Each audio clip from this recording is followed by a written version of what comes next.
Welcome, everybody. So glad to be here with all of you tonight. We do have a special guest joining us. So it's going to be a great conversation tonight. If you've got questions for me or my guest, feel free to send them in like normal. It's going to be fun. So let's do it. Spoken of the American century. I say that the century on which we are entering can be and must be the century of the common man. A radical redistribution of economic power. I mean, we know that racism is just a byproduct of capitalism. Everything would be all right if everything was put back in the hands of the people. We need a government that will make sure Americans are taken care of and organize the economy to serve the people, not the profits of a wealthy few. We now have the techniques and the resources to get rid of poverty. We got to start getting out there with the people. Get out of the movement and get to the masses. We need a government of action.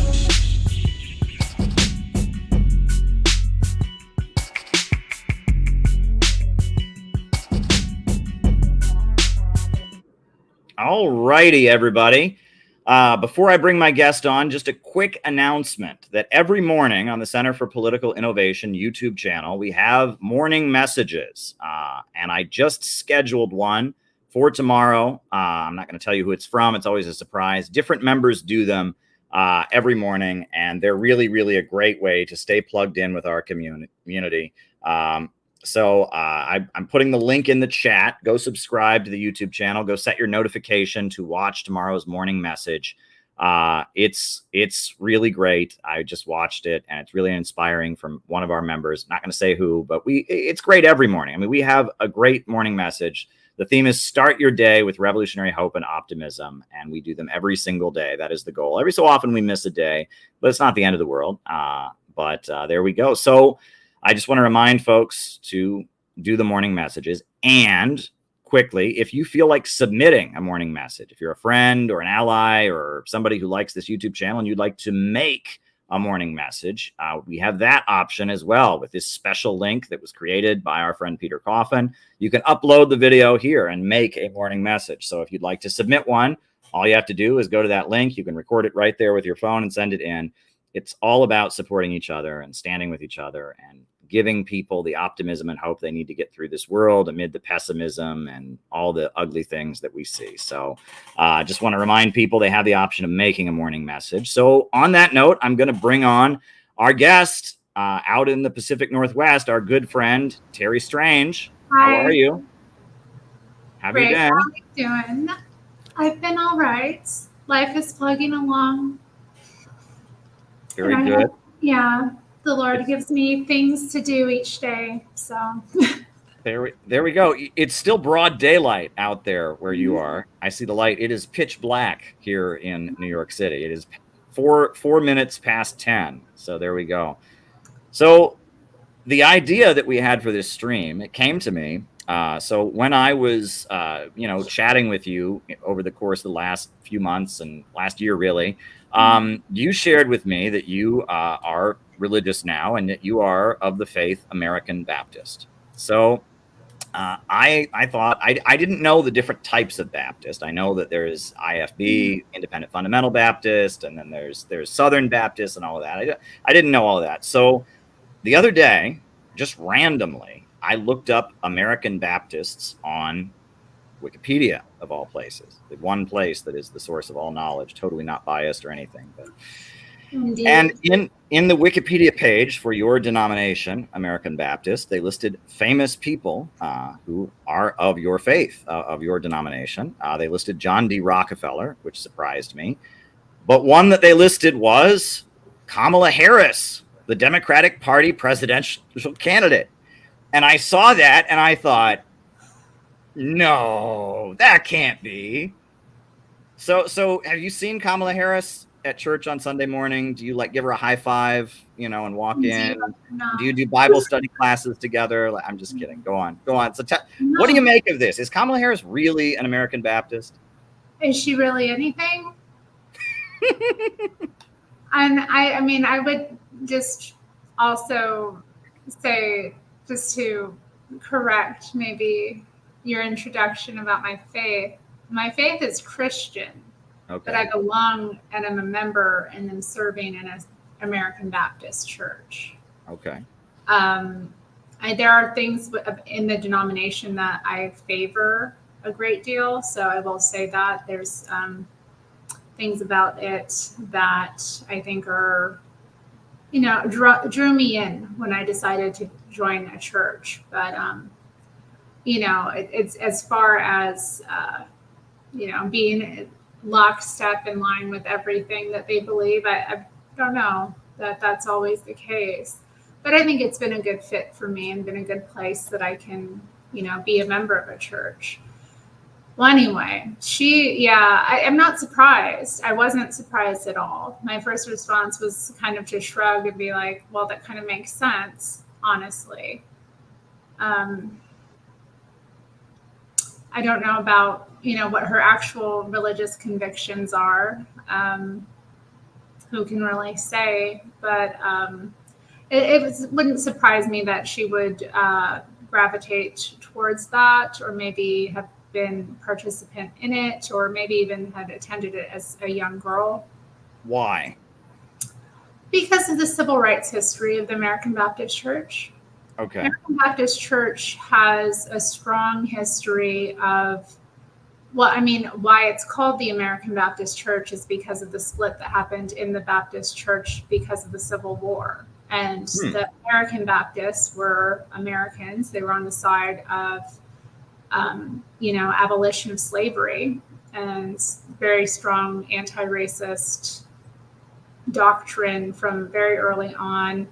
It's important in Baptist congregations. They're actually some of the most integrated churches in the country and in the world, actually, have very diverse church congregations. So let me ask, just to clarify, is it a quote unquote historically black church or no? Because John D. Rockefeller is not black, obviously. No, some churches are blacker than others. It depends on where you're at, really. But no, it's not. I mean, there's all kinds of congregations of all different kinds of people. In my particular congregation, and in actually many churches, they'll have often partnerships with like refugee groups. They'll do, because of missionary work or whatever, they'll establish relationships in different places and bring people in. There's a history of that. So we have a congregation of Cambodian people that have been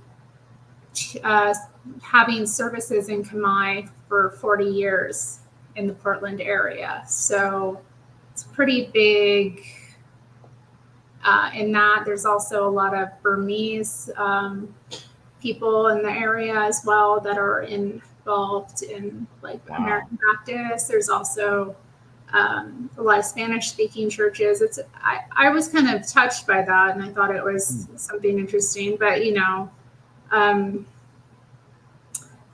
lot of churches are white too. Now, when you say Baptist, right? We generally, I grew up in the United Church of Christ, which comes out of the Congregational Church, etc. And I got more to say about that later. But I'm curious. When you say Baptist, you generally think of an evangelical or fundamentalist religion. Is that the case? Would you say you're literal Bible believers, etc., or no? Yeah, they do believe that the Bible is the authority word of God. And a biblical, they're very strict, I would say, in that regard. I think there is a difference in between evangelicals, because when I was first saved, I was in an evangelical church. There's a lot of different characteristics. So in my church, for example, they don't really do a lot of the charismatic behaviors that you'll see in some churches. So there's not a lot of laying of hands. That may happen from time to time if somebody requests prayer, but it's not commonplace. You don't see people speaking in tongues or wilding out.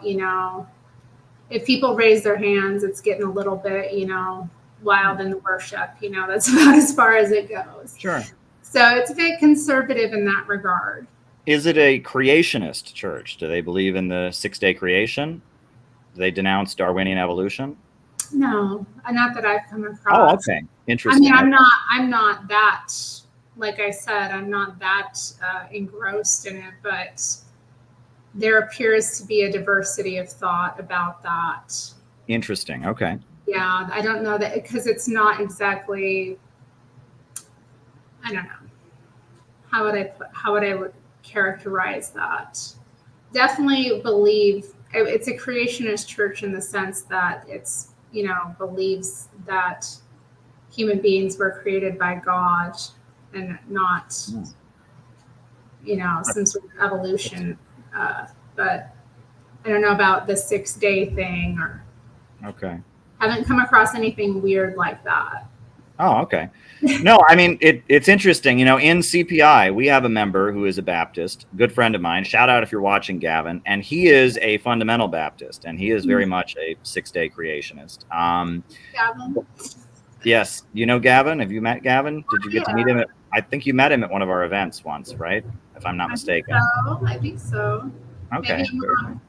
Yeah, and he is a fundamental Baptist, and then I know there are Southern Baptists. There are many different kinds of Baptists, but my understanding is that what defines being a quote unquote Baptist is the belief that one cannot accept Christ as an infant. One cannot be baptized as an infant. You have to be baptized when you're like 14, right? Is that? Yeah, I mean, no, not necessarily.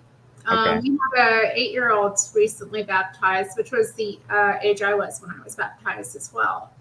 Oh, wow. But it has to be a believer's baptism. You have to actually come to the faith of your own accord. It cannot be something that's done, over you. That's not believed to be real. They'll bless children. They'll do like blessings on children. They'll pray over children, when a family has a child brought,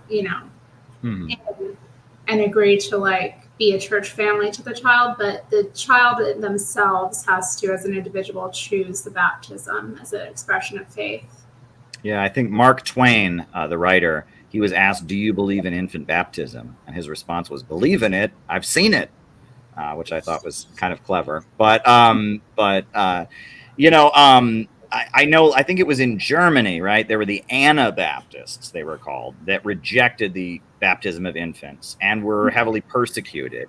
And the church that I grew up in, the United Church of Christ, which was like a merger of the Swiss Reformed Church and the Congregational Church, was actually descended from a guy named Ulrich Zwingli in Switzerland, who had persecuted Anabaptists because he believed that because they wouldn't baptize babies, they were causing all these people to go to hell. Any child who died before they were old enough to get baptized would go to hell. So he actually would execute Anabaptists for this heresy, what he considered to be a heresy, by drowning them. Forced drowning. Yeah. So the Reformation Wars, that period, was particularly ugly. And Ulrich Zwingli, the leader of the Reformation in Switzerland, was very violent toward Anabaptists. But I also know that in the German Revolution of 1848, which was years after the Anabaptist movement started, much longer after the Reformation, the Anabaptists were the most radical people. They were like some of the most, revolutionary people in trying to establish a German nation state and overthrow feudalism, because they saw feudalism as violating Christianity, as saying that you have the divine right to rule over somebody is just absolutely, a distortion of the Christian faith. And I also know the reason that there are so many Amish people in Ohio and Pennsylvania, and Mennonites as well, as Mennonites and Amish people are also a breakaway from the Anabaptist movement in Germany, because they don't believe in baptizing infants either. And that's kind of the basis of what it means to be a Baptist, even though there's many different versions of it. I also remember that the church I grew up in, the United Church of Christ, for a while they went through a phase of referring to the biblical figure John the Baptist as John the Baptizer, because they didn't want to confuse him with a denomination. And it lasted about 2 years, and then they just kind of said, no, this isn't going to work. So they went back to calling him John the Baptist. But I thought that was amusing. But I mean, when it comes to politics, so, Barack Obama was a member of the Church of Reverend Jeremiah Wright. And that was the church I grew up in, United Church of Christ, in Chicago.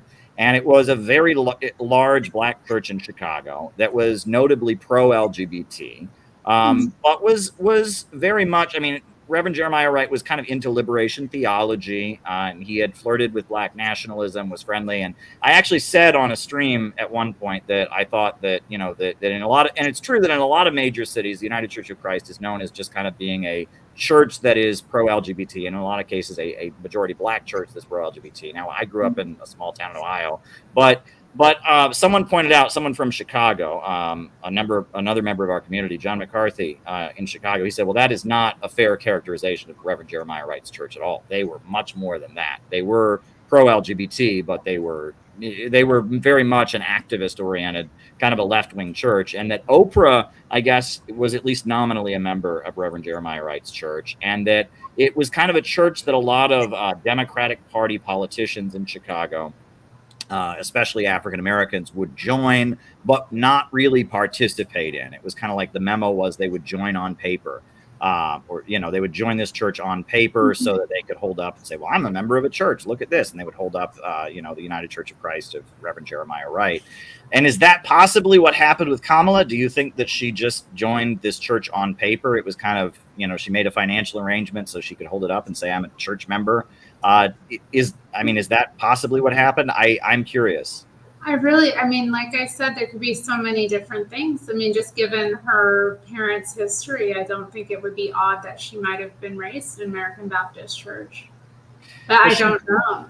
She does talk about attending a black church in her autobiography. She calls it a black church. Her mother is from India, and that her mother wanted them to know their heritage as, because their father was from Jamaica. And she talks about attending a black church. She doesn't mention which one. She talks about that from her childhood in her autobiography.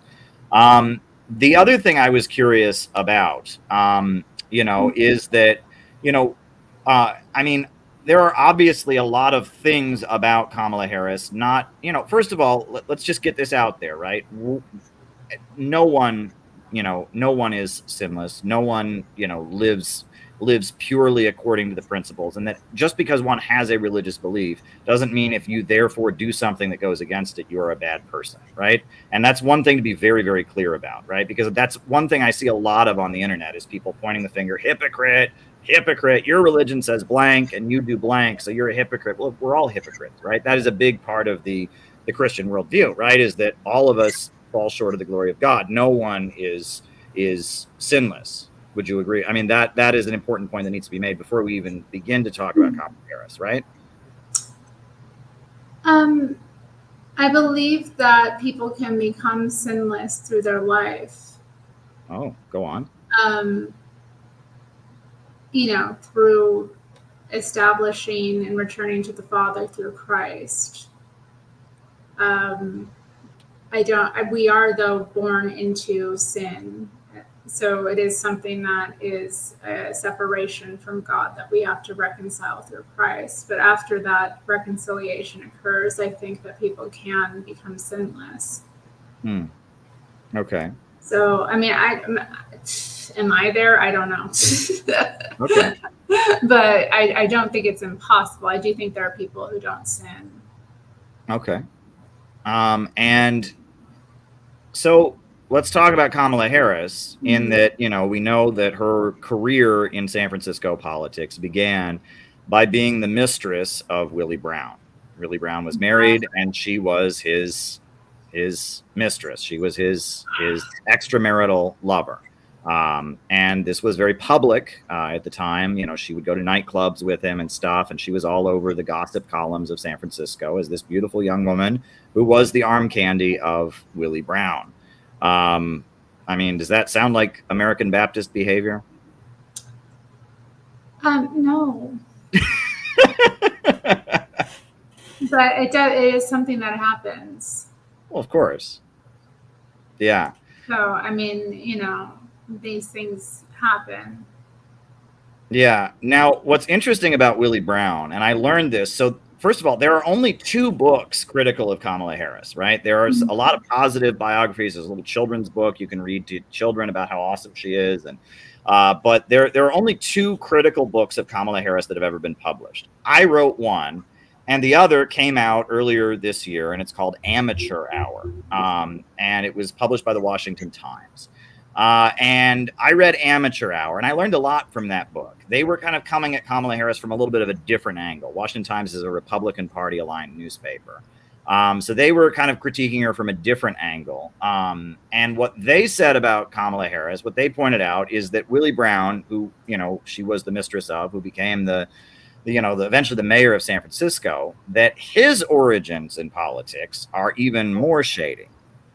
He was the pimp lawyer. That's what he was known as. That the message went out in San Francisco that if a prostitute or pimp was ever arrested by the police, that Willie Brown could represent you and the charges would be dismissed if Willie Brown was your lawyer. He had some kind of arrangement with the San Francisco legal system that your charges would be dismissed.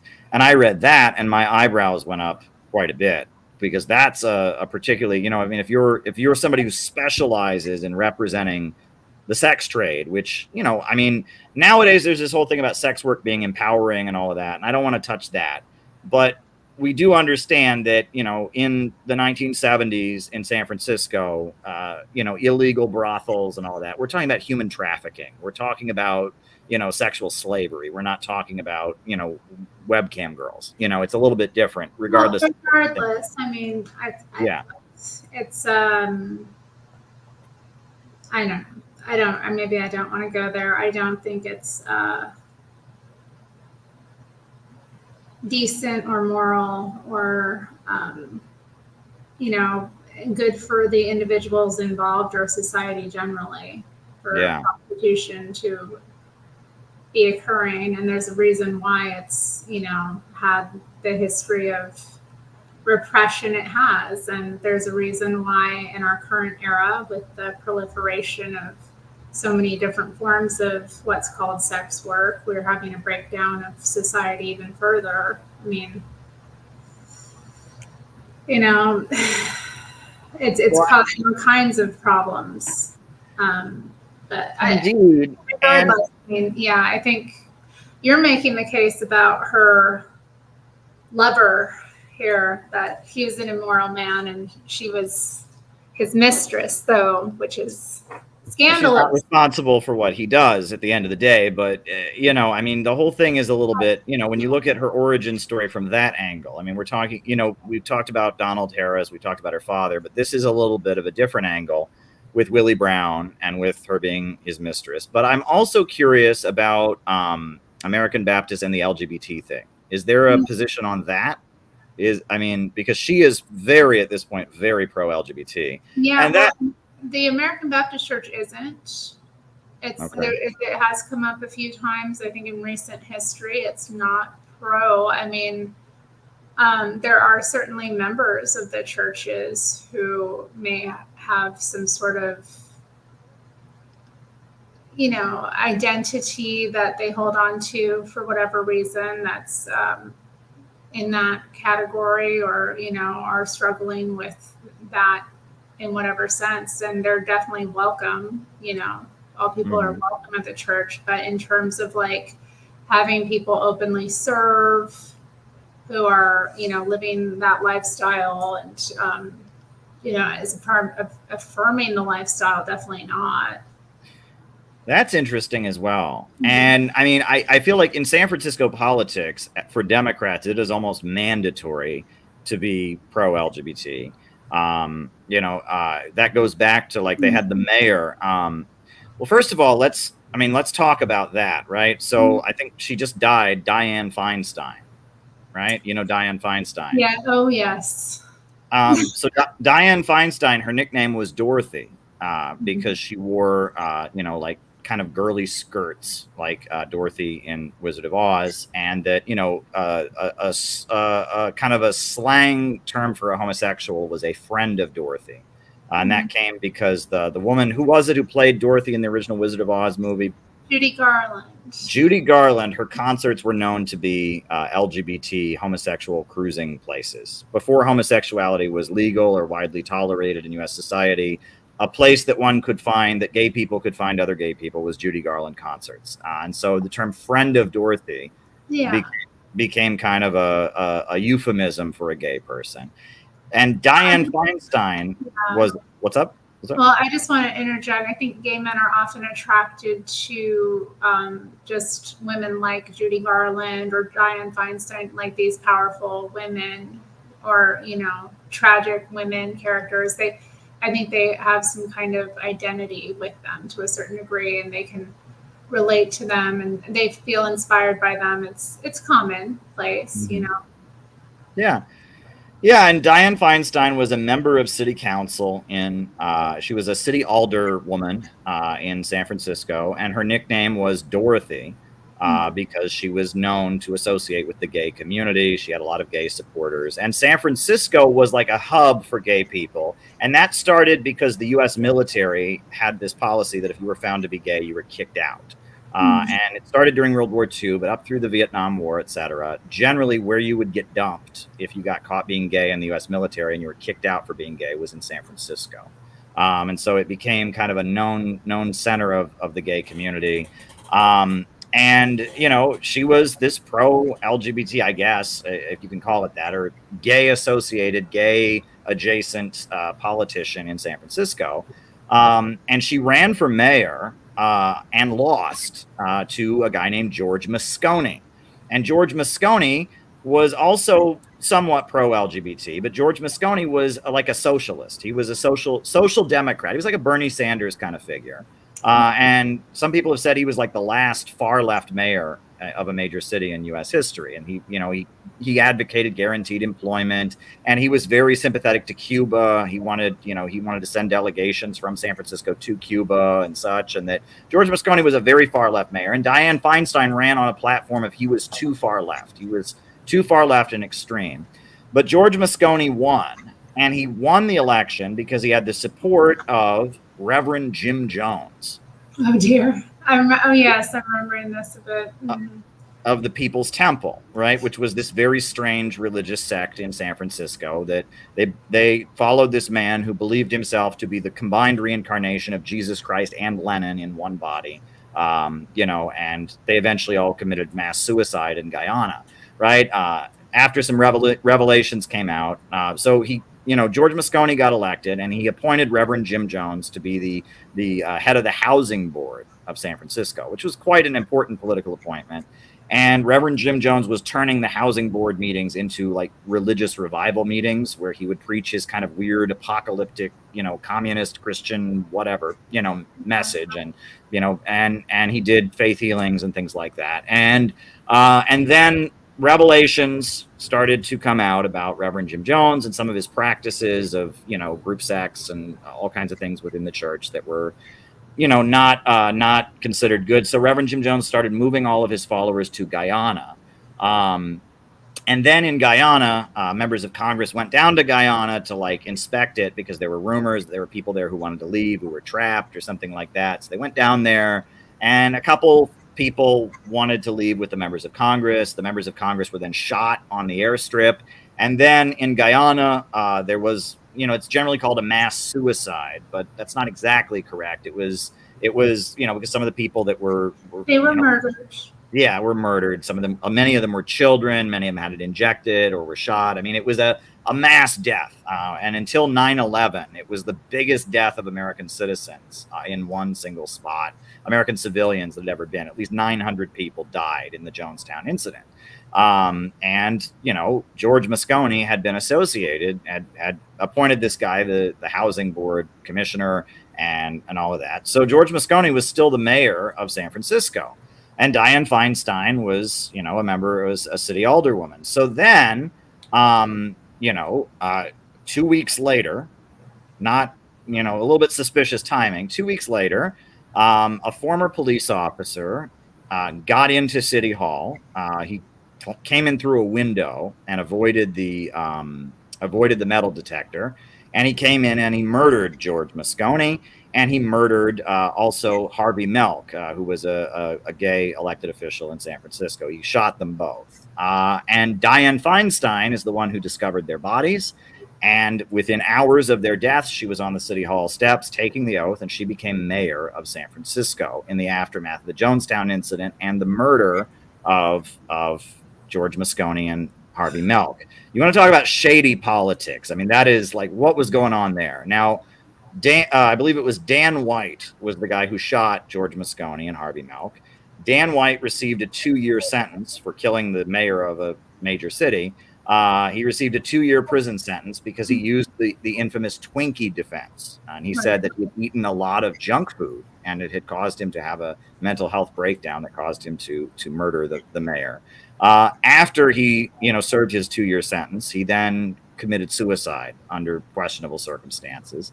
And also after the 2-year sentence was given to Dan White for murdering George Moscone and Harvey Milk, they had the famous White Night riots, they called them, which is, White Night, White after Dan White. The gay community went out and rioted and kind of burned down the stores in like downtown San Francisco and smashed windows and stuff. And Dianne Feinstein was very famous for telling the police to stand down and let the gay riots happen. Basically, the gay community is mad, that Harvey Milk was killed, that George Moscone, who was their friend, was killed. And so she was famous for telling the gay community to just let them have their riot. And the police department kind of resented that, and without her permission, then started raiding the gay bars in retaliation for the White Night riots. The whole thing was very strange. And I mean, that was, 78 was the year that this happened, 1978. And that was kind of when San Francisco politics got ugly. People think of the early or the late 60s, 1967, 68, Haight-Ashbury, the Berkeley student stuff, which is where Kamala Harris's parents met. They met at the Berkeley protests in the early 60s and stuff. That had a kind of an optimistic vibe to it, right? We're marching for freedom. We're opposing the Vietnam War. It was kind of the hippie thing, and it had an optimistic vibe. But by 78, 79, with the Jonestown incident and the White Night riots and all of that, things had a very ugly and dark tone to them. It was not, peace and love and do your own thing, man. It was a very kind of sinister, dark, and that's kind of that tone that we get when we look at like major cities now. It's like this, the crime rate in the country was rising, inflation was everywhere, and people weren't feeling safe. And, the drug culture of the 60s had destroyed a lot of lives. And people, that was setting the stage for the war on drugs that came from Ronald Reagan, which was the crackdown. But what set the stage for it was the war on the drug culture of the 60s had a lot of impact. A lot of families had a family member who became an addict or suffered and all of that. And anti-drug, hysteria was rising to set the stage for Ronald Reagan to do what he did. And that was kind of the atmosphere in which the San Francisco Democratic Party that is today. I mean, and that's the Nancy Pelosi machine, the Pelosi family, that many people look at them and say organized crime. I mean, this is, a wealthy, powerful Italian family from, they were very powerful in Baltimore, and then they just kind of moved to San Francisco. And yeah, I mean, it's all very interesting, right? And that's what Kamala Harris, comes out of. She comes out of that sphere. So, yeah, I mean, and that's Willie Brown, where Willie Brown is rising as the pimp lawyer. And yeah, there's a lot of gross stuff there. And that's Kamala Harris's background. So I guess, what are your thoughts on that? I don't know if I can tie her to all of that. But it is indeed, the environment that she kind of comes out of. Yeah. Miss London too. Yeah, it is interesting to consider her age, how her parents met when she was conceived, what she was growing up around, and then later where she kind of got her start in politics. It is all very seedy, but I mean, I think politics is generally. Right. I did get a super chat. Yeah, disregard that. I don't. That topic is off limits. I've answered that, and it's just that's very. So just disregard that. He would like to disregard that. Thank you for the super chat. Thank you. But go on, continue. Yeah. God. Oh, sorry, the chat. That's okay. That's okay. Hi, Yoda. Yoda's here. He's going to say some inappropriate things. Oh, okay. These are people you know in your chat, right? So, okay. Very good. Very good. No, my usual crowd is watching as well. So yeah, hopefully they enjoy it. Yeah. Yeah. Okay, Yeah. sorry. We were Kamala's background, what she comes out of. Okay. I mean, again, I don't know. I don't know much about the woman, to be honest. Like, she seemed to me to come out of nowhere. I know she hasn't. I know she's had this kind of trajectory, but it just seemed odd. She was running for president when she was, and then the fact that she's kind of gotten into the position she has, it seems strange to me. Just, given, what her background is, what she served doing. I don't know. It's doesn't seem like preparation for president. But then again, Trump isn't really either. He doesn't have the political history in the same way. I guess it's really just whoever they're able to, groom and get ready for the position. Well, I will say this. This is an interesting question. Now, I have certain thoughts in response to this, but it says, if Mrs. Harris is a Baptist Protestant Christian, why is she tolerating Israeli attacks on Gaza? Now, that's an interesting question because many American evangelical Christians, I would say the majority, are supporters of Israel. And in fact, many evangelical churches say that is almost a requirement for being a Christian, is you have to be a supporter of Israel. But I do know that one of the Israeli strikes destroyed a Baptist hospital. I don't think it was an American Baptist hospital, but it was a Baptist hospital that was targeted by Israel in the early, months of the aftermath of October 7th. Is the American Baptist Church a pro-Israel church? I couldn't speak to that officially. Our members seem to have various opinions about the matter. There are people who are, openly pro-Israel, and then there are people who would lean more toward the being pro-Palestine. It hasn't really been something that I think there is an official thing on.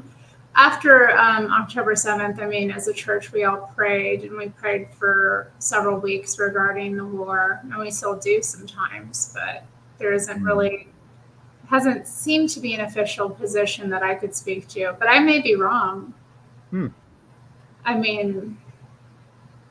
Well, it's very normal. To respond to just that comment, many Christians in the U.S. are pro-Israel or, Zionist to whatever degree. So, it's not odd. But I don't think that she seems to ride the fence about that issue like many things. It's just she'll say whatever is politically expedient. Well, that's interesting because after I wrote my book on Kamala Harris 4 years ago, someone approached me, and it was a person I had met before. He lives in the Bay Area. He's a piano tuner by trade, but also I believe he was formerly a U.S. diplomat with the State Department. His name is Paul LaRudy.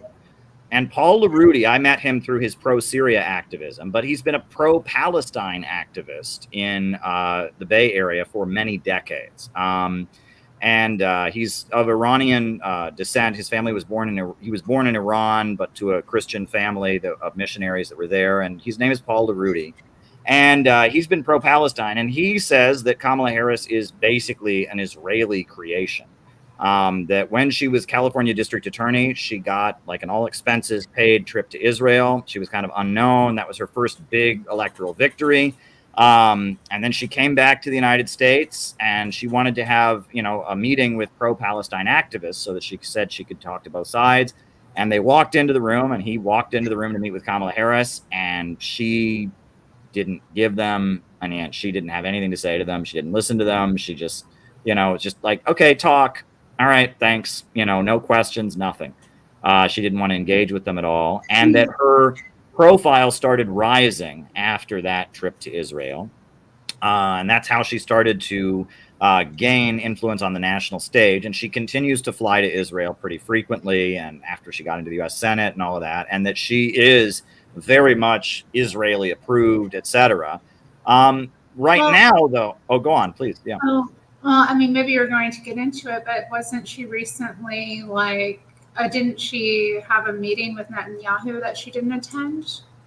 Well, that's the interesting thing, right? So she recently, pro-Palestine folks have been disrupting her rallies and protesting her. And she first said that, if you're protesting me, you must want Donald Trump. And the next time she said, well, she responded to them, I am going to make a ceasefire deal if I'm elected.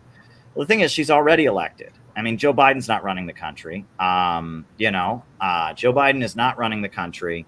And so she's already elected. And so what is she waiting for, right? That's very, very odd. But everybody knows that Muslim Americans are not going to vote for the Democratic Party like they once did because of the fact that, Joe Biden is supporting Israel and giving Israel everything it wants. And they're very upset about the bombardment of Gaza. And that Muslim Americans are concentrated in Michigan, Minnesota, and Wisconsin, which are very key states for the Democratic Party. So she needs to sound like she's pro-Palestine to some degree or other, and that's really important for Joe Biden to win, but it doesn't match her actions. So that's important to be aware of as well. I don't know that when it comes down to it, a president of the U.S. could really run on an anti-Israeli ticket. I don't know how that would happen. I just don't see it happening. I think it would be massive. There would just be so many things. Many reasons why that wouldn't be a good idea. One election that was kind of pivotal for me, I was a teenager at the time, was 2004. You had Bush versus Kerry. Do you remember that election? You're like my age, right? Yes. I think I'm slightly older than you, but not really. I never would have guessed that. Okay. Not much. Okay. I find that hard to believe, but okay. Very good. I should look up to you as my elder then. But much more mature, so that's oh, you're sweet. No, I find you to be very mature, so who knows? Once you're no longer in your 20s, age becomes very hard to detect. I've noticed, right? It's a sliding scale. But and I've always been saying Kamala Harris is well over 50 years old. I never say her age because you don't want to say a woman's age. I don't really know it. Right. Well, I've looked it up, but it's over 50. I just say well over 50, and I leave it at that. I don't want to. I think that's an accurate assessment without giving an actual number. Because I don't know, age is a weird thing like that. But 2004, the election, that was the year Bush ran against Kerry, and I think it was Pat Buchanan who said the election was Michael Moore versus Mel Gibson. That's funny. Yeah, because that summer, I remember there were two movies that were box office, blockbusters. The first was Fahrenheit 9/11, and all the Kerry voters went to see that. That was Michael Moore's piece against Bush.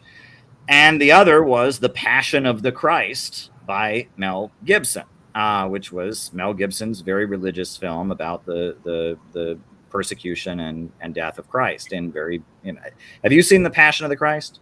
I actually haven't. I haven't either. I saw Fahrenheit 9/11. I think I've seen clips of it on television around Easter time. I think I was in a restaurant and I saw some clips of it. But what's interesting is that both candidates, John Kerry and George W. Bush, huge supporters of Israel, but neither of the filmmakers, Michael Moore or Mel Gibson, were pro-Israel, right? Michael Moore dedicated his book, Dude, Where's My Country, to Rachel Corrie, who was killed by Israel. It was an American activist from Portland, I believe, who was killed by an Israeli bulldozer. She was from Olympia, wasn't she? Olympia, yes, I believe so. Olympia, Washington. To the north. Yeah, and and I think she went to Evergreen College, which is kind of a liberal college up there, and she was run over by a bulldozer. Terrible.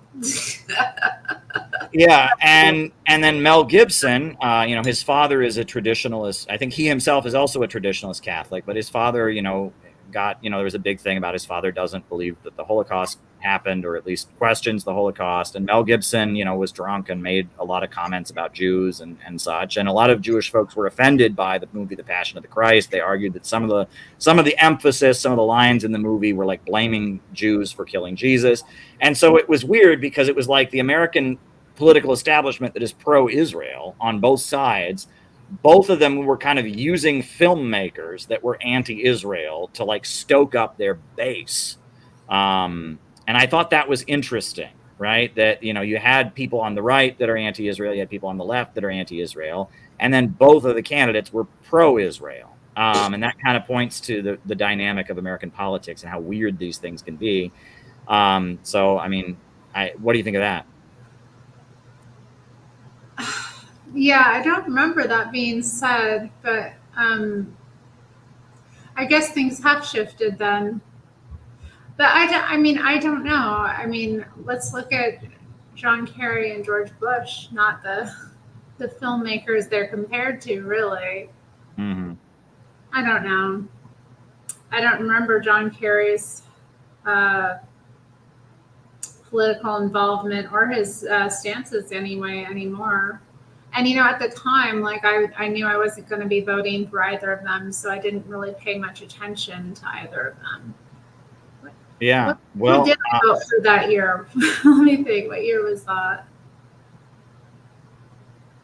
Was that 2004?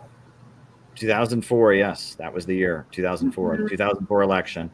And what's interesting is that that particular election, John Kerry, he was the Democrat candidate, and he was just very, very boring. I mean, he had this very dull voice, and George W. Bush was pretty unpopular in a lot of ways, but he defeated John Kerry very effectively by having the gay marriage referendums on the ballot and turning out evangelicals to vote against gay marriage in a number of states.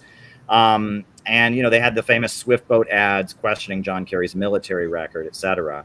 John Kerry went on to be Secretary of State under Barack Obama's second term. And that Barack Obama's second term, his foreign policy very dramatically shifted. So, the second term of Obama was about making the Iran nuclear deal, which John Kerry negotiated, which was about restoring diplomatic relations with Cuba, which John Kerry arranged the trip where Obama went to Cuba with John Kerry. John Kerry met with the FARC rebels that were negotiating and all of that. And that John Kerry was very much a deal maker. That was what he did. And that when Obama replaced Hillary Clinton with John Kerry, that was because there were disagreements within the White House. And I talked about that in my book on Kamala Harris, that the Obama White House, to some degree or other, didn't approve of what the Hillary Clinton State Department was doing. So there's many different angles to come at this, but hey, we can talk about whatever you want. What else is on your mind tonight, Terri? I have been, interacting with you for years, and you always bring interesting things to the table. You have knowledge in many diverse areas, right? I think I first found your channel, you were talking about communism, and then for a while you were talking about tarot cards and the mystical stuff, and now you talk religion, I think, on your channel a lot, right? Somewhat. So or I read to my audience too. We read books together. Nice. I don't know. I mean, my channel has just always been something that whatever I'm into, whatever I'm thinking about, it's just been a place to express that and to get into it. I recently did go through and got rid of my all of the tarot reading videos. I repent of that action. Okay. That was not something to be involved in. And if anybody out there is considering divination or getting into that, I really, really recommend not doing that. So tell me more. I'm fascinated. What is that like? Let me just say why. I'm growing in my faith, and I understand that it's, I don't want to lead anyone astray by my content. It's kind of something that. Well, I guess my question though is do you think that it works but it's sinful, or do you view it as just false religion? Well, it's a multifaceted reasons why I think it's wrong. Whether it works or not, I mean, works. That even to get into that, you can easily make predictions. Or, I mean, I know when I was a reader, I didn't even really get into much of that, and I didn't enjoy doing those kind of readings where people would want to have definite answers because the future hasn't happened yet.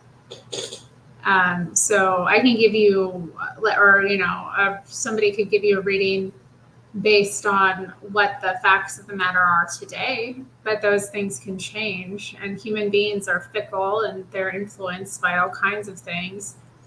So I don't know, that always seems strange to me, but usually I received, when I was a reader, information about people, definitely. I got messages come through, I had visions, I saw things, I opened doors to see things that I probably wouldn't have otherwise. But I don't think that it's there's a there was a toll it took on me, just as an individual doing that.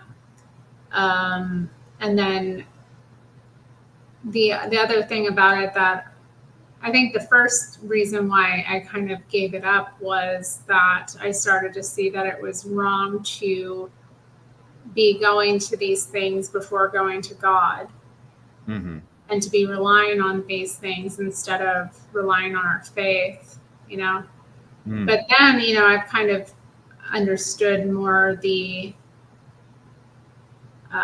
impacts of witchcraft on the spirit, and it's a form of witchcraft, and it is a work of the flesh, which I'm not trying to I'm trying to create in myself a spirit, that is holy and that is in alignment with God, and sowing to the flesh and doing works of the flesh like witchcraft is utterly devoid of the spirit. It's all wrapped up in this spiritual language, they pretend it's spiritual, but it's totally robbing your spirit. It's totally weakening your spirit. It's making your spirit ugly. So, I mean, you see these depictions of witches as like really hideous creatures. I had an experience where I saw my spirit at one point a few years back, where I saw, the real me. God kind of like lifted the veil, as it were, and kind of came through. And it's just I didn't like what I saw. Wow. I didn't like what I saw.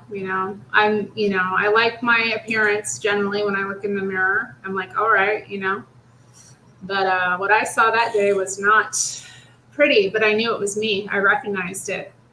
And I knew it was like the twistedness of my spirit. So I think there is something to, practicing witchcraft of any kind that damages us spiritually. And it invites demonic activity into your life.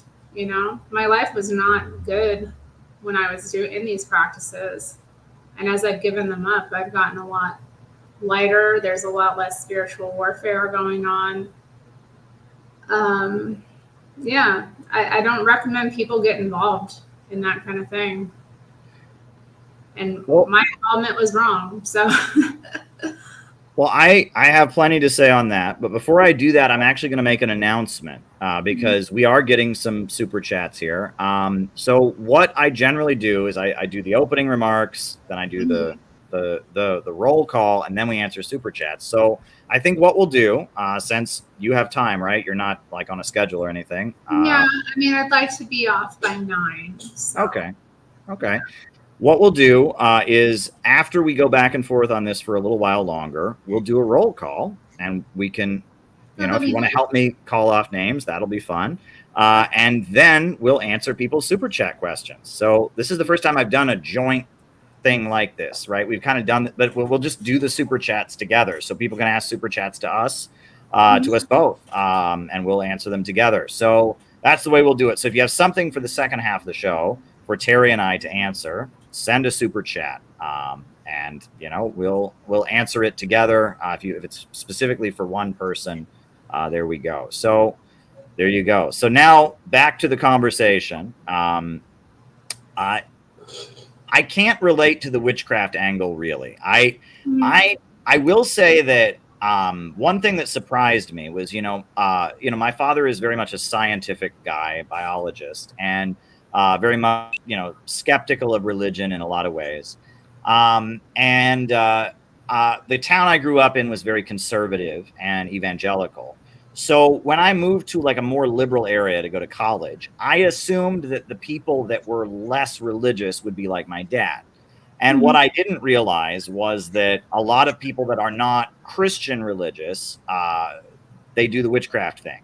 They do the tarot readings, they do that. And that actually for Catholic teen girls, it's almost like a mandatory phase, which is interesting.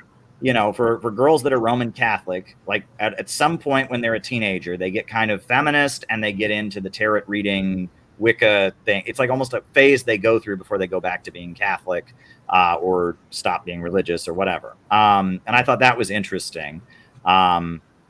So there's that. And, and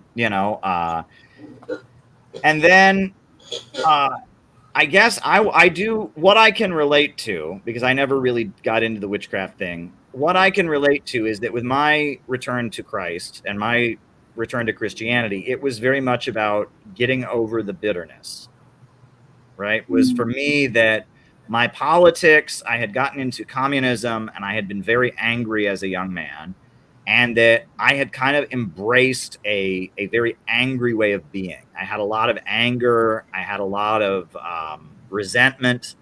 And that as a young man in my 20s, I kind of spent my 20s kind of dealing with that. And my politics, in a lot of ways, was kind of an enactment of that. And that I saw that a lot of the older communists that I knew, their politics was also that, and they had never really gotten over it. There was one woman that I worked with closely. She was a boomer. And the reason that she had become a communist was that when she was in college, there was these group of people that were running around with the Vietnamese flag.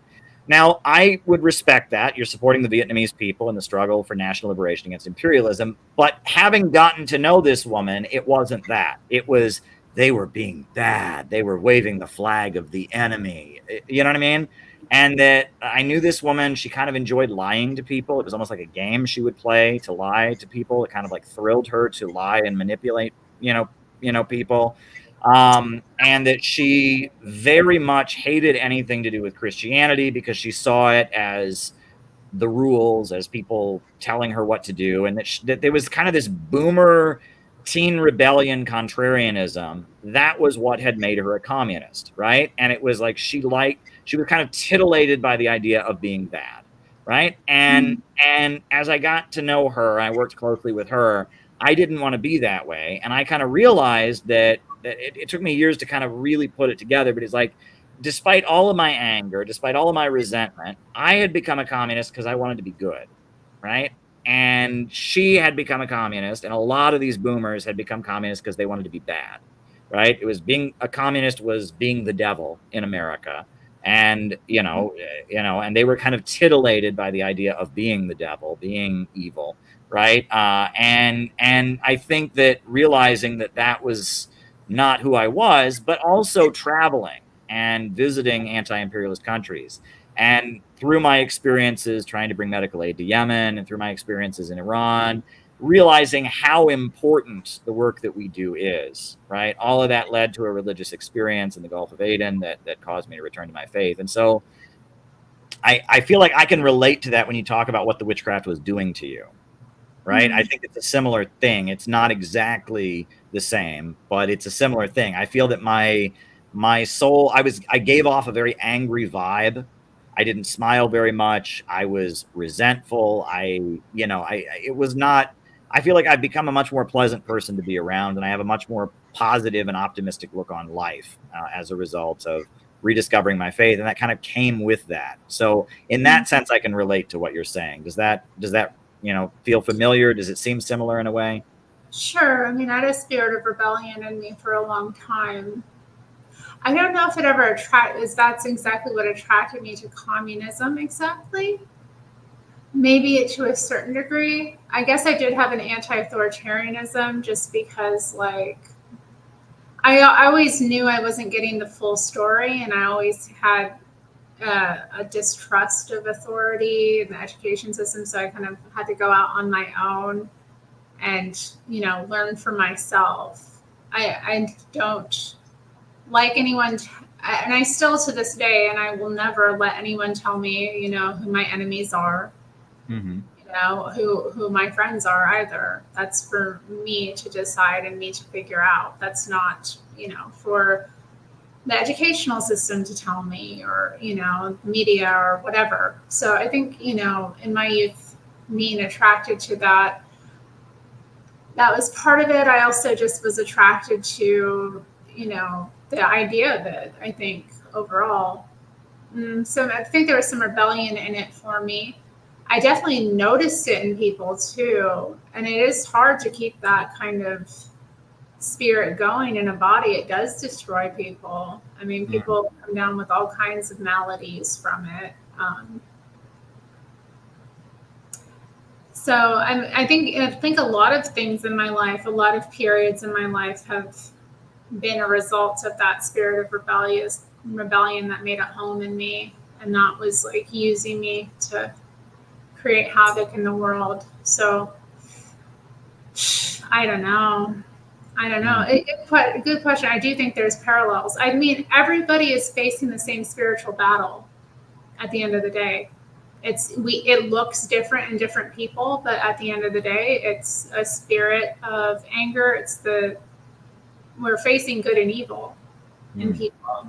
We're not warring against their ideology or whatever particular way this rebellion is taking place in them. It's the spirit of rebellion against God. That's what needs to be driven out.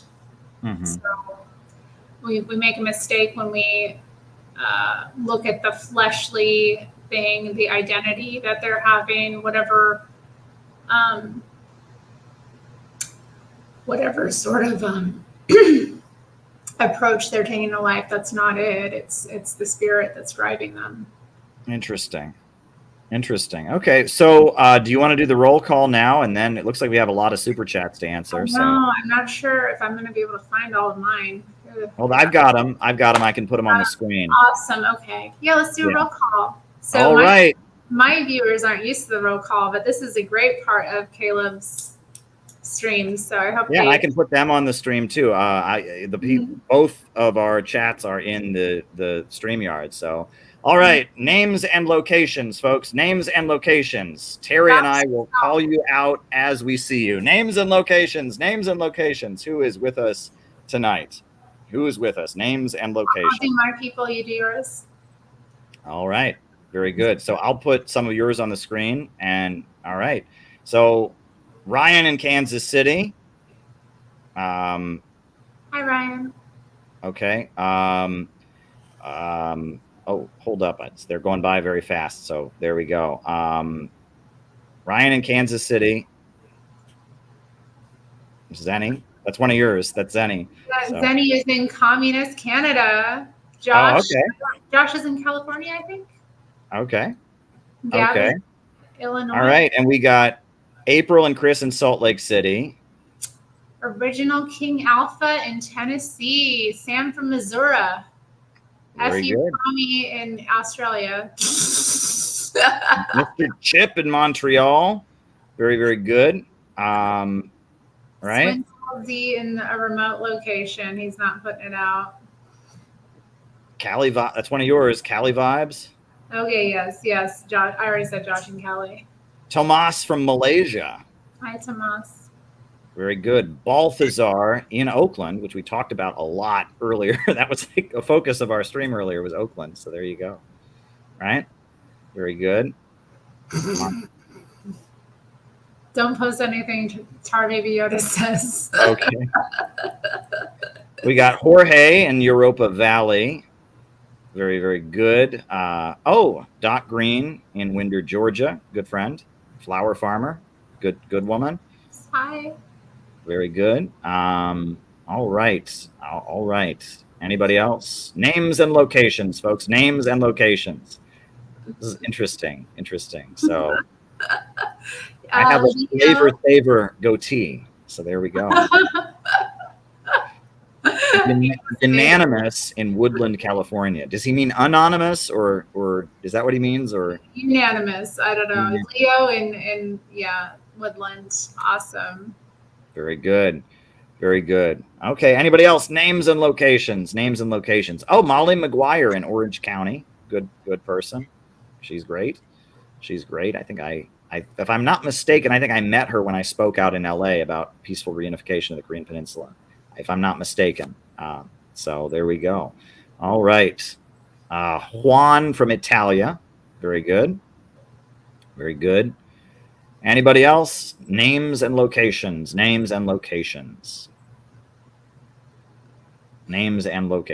So, all right. So if you are watching this on my channel or Terry's channel, send a super chat. Give us something to talk about, because that's the fun of the second half of the show, is that we answer your questions, right? We may not give you the answer that you want.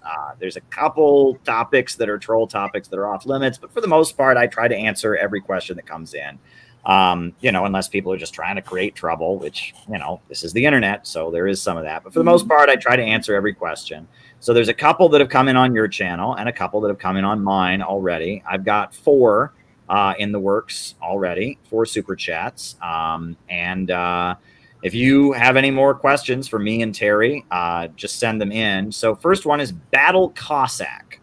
And he's a friend of ours from Argentina. Shout out to, I think his name is Gonzalo, but he goes by Battle Cossack. He says, there's being an effort to depoliticize the youth and make them apolitical.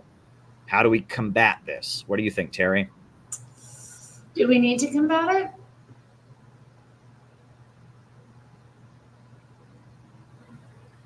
I don't know.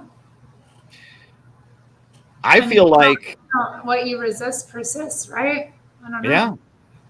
Yeah. I actually feel like I don't see that. I mean, he's in Argentina, so maybe it's a little bit different, right? But I don't see that. I feel like our youth are being politicized because the ruling class is divided, and there are different factions battling for power. And I think in politics, is being imposed on younger people. And it used to be everyone was into sports, people were into different things, but now younger people have politics pushed on them at a very young age by their school, by social media, etc. So I just don't see young people being depoliticized. I don't see an effort to make them apolitical. Do you, Terry? I mean, I think people get tired of politics after a while. I don't think it's necessarily a bad thing.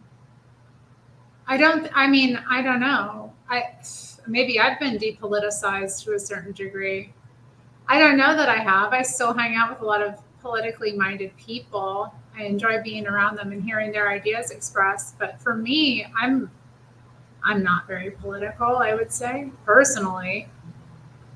I just happen to be around, fly on the wall.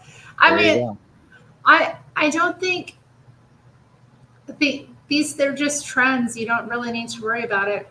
Politics is life. They're going to come up. People are going to get involved when it's necessary to, and it's not going to stick. So I wouldn't worry about it. Yeah. Okay. All right. Next question. This is on your channel. Leo Messi says, Caleb, thoughts on Candace Owens' pseudo-Nazi turn? You can answer it too. Do you want to go first? Sure. I mean, I don't know. Has she turned pseudo-Nazi? I don't know. I mean, I used to follow her when she was with Daily Wire. And, there was a big controversy with her getting fired. She started kind of speaking out about the war between Israel and Palestine. But honestly, I kind of watched her first video when she came back and created her new channel, and I left a bad taste in my mouth, and I haven't been following her at all since then. I've been kind of like done with her. That's very interesting. Yeah, I just found her like it was very kind of vindictive, the video. And I find that about her content generally. She's very opinionated and judgmental, and she can be very harsh in her judgments of people.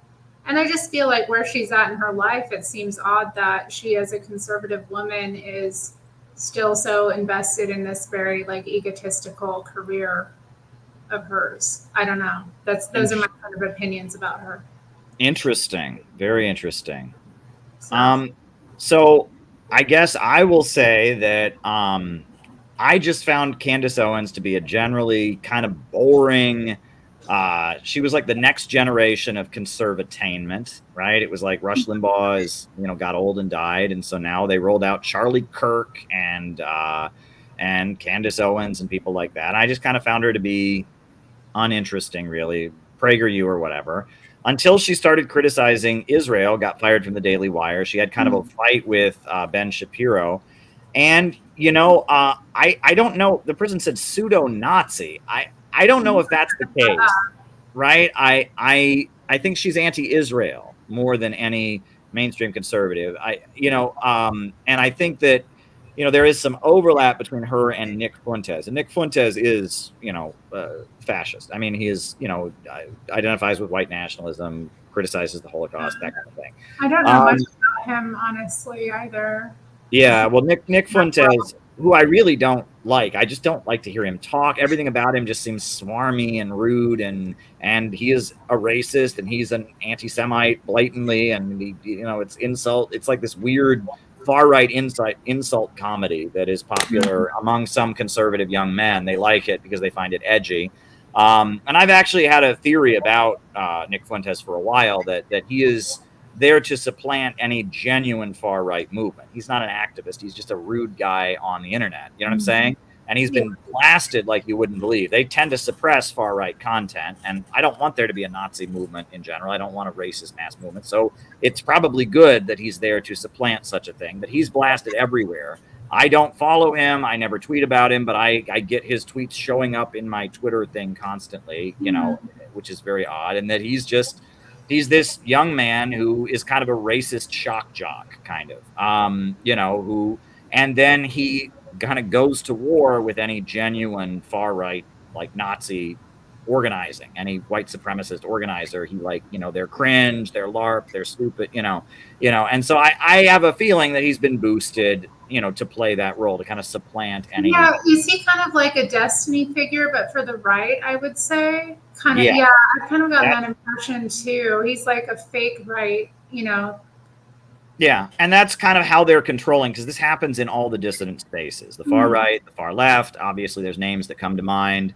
In addition to that, there's the libertarian circles, or certain boosted libertarian influencers who then target and have just really been nasty to Angela McCurdle, the chair of the Libertarian Party, who's my friend. And this is kind of how they control certain dissident communities, to make sure that they don't actually do real organizing. It just kind of becomes an internet fandom. Peter Coffin has written a great amount of work on this, about fandoms and how fandoms, they become less political over time. They're about the personality of the person, and all of that. And I see Nick Fuentes as a far right, racist fandom that is an attempt to kind of supplant any far right movement. And I don't want there to be a far right white supremacist movement, so that's not necessarily a bad thing. I just don't find him fun to listen to. But I have to say this, and I'm sure it's cancelable to say this. He did something very, very good last night. Right? Bad people for bad reasons can do good things. When Donald Trump was talking to Elon Musk last night in their space, Nick Fuentes mobilized all of his followers to put "no war with Iran" in the space. And the phrase "no war with Iran" was trending all over social media last night, thanks to Nick Fuentes. Good for him. If somebody, maybe because he's anti-Semitic, I don't care why. He said no war with Iran. And Candace Owens was also backing him up and trying to make no war with Iran go viral. And I think that is exactly what Trump supporters need to hear right now. because that, I mean, Trump appeals to people's desire to not have a war. And it appears that Netanyahu wants to expand the conflict in Gaza right now into an all-out war with Iran. So if someone is interfering in the Trump spaces to blast no war with Iran, that gets a stamp of approval from me. And that doesn't mean I approve of everything else that Candace and Nick have ever said, but they did that. Good for them. And, and that said, when Candace isn't talking about communism, right? I don't think she's anti-Semitic. I think she's anti-Israel, right? Nick Fuentes is anti-Semitic, right? Blatantly. But Candace, I think, is just anti-Israel. And she's kind of a cultural conservative. And then she's anti-Israel. When she says crazy things about, communism and, Biden is a communist and global communism and all of that. And I would happily like right-wing people though, like they call everyone a communist, which is, exhausting, but but other than that, I don't disagree with a lot of what she says. I just think she's kind of a cultural conservative who's criticized how cringe woke leftism has gotten. And on top of that, she's taken an anti-Israel turn when most of conservatainment is pro-Israel. I think it's interesting. It started with what I thought was very interesting. It was her and Vivek Ramaswamy. They were both at that time supporting Israel. She hadn't changed her position yet, but they did not approve of how they had the doxing truck that was driving around Harvard with the faces of students who disagreed with Israel. And they said, look, we did stupid things when we were in college. We took incorrect positions, and this is wrong. You shouldn't be ruining the lives of students at Harvard who disagree with Israel. And I thought that was a great point, because if the right is going to be against cancel culture, that should apply to Israel critics, not just people who are being canceled by the woke left. So I thought that was neat, and that was the beginning of the divide. So there you go. Any more thoughts on that one? Oh, I don't know. I could probably go off in a million ways, but Trump was recently he had like a talking gig at a black like journalist. I can't remember the name of the event exactly, but the woman like immediately launched into him about all of these things, and she mentioned that he'd had dinner with like a white supremacist, and I guess I put it together that was Nick. Yep. Okay. And Kanye was there too, so I mean, sounds like a fun. I mean, shoot, who wouldn't have dinner with, like? Sounds like a bunch of characters. I have a friend, won't say his name, but he works at a stadium in Long Island, and he actually got to work at a Kanye West concert. And he told me it was a very diverse crowd of people. Yeah. And he said it was people who just like the music, people who are fans of Kanye West, evangelical Christians, people that like some of the things that are more controversial that Kanye West has said. It was a very diverse crowd of people. And Christians too, because Kanye West has an evangelical turn. He did a whole album of Jesus-oriented music. So it was evangelical Christians, it was rap fans, it was Trump supporters, and it was far right people, and it was a whole mixture of a very diverse crowd of people that all love Kanye West.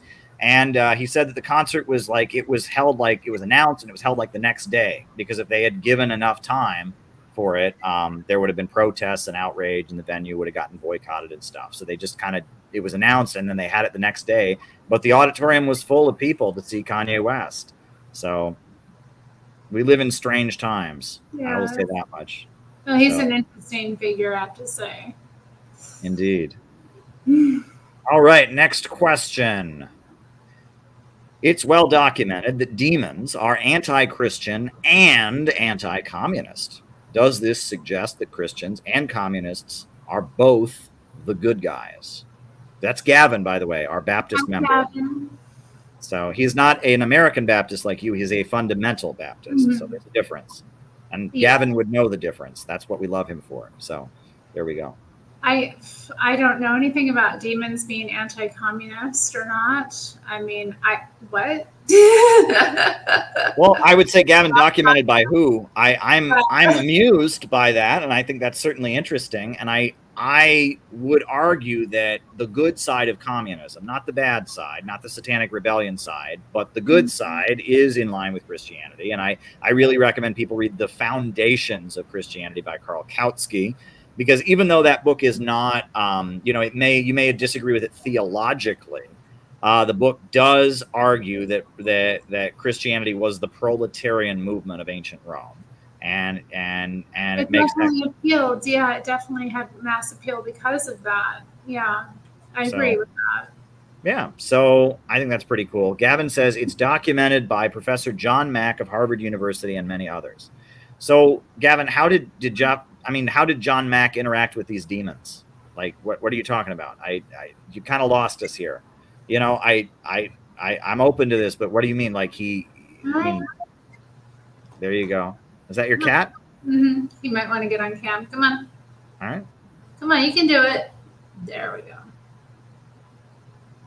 All right. Right. All right. Yeah. So you have a black cat, but you're no longer a witch. There you go. Well, that doesn't have anything to do with it. Okay. So you were never a witch, right? You were just somebody who did divination, right?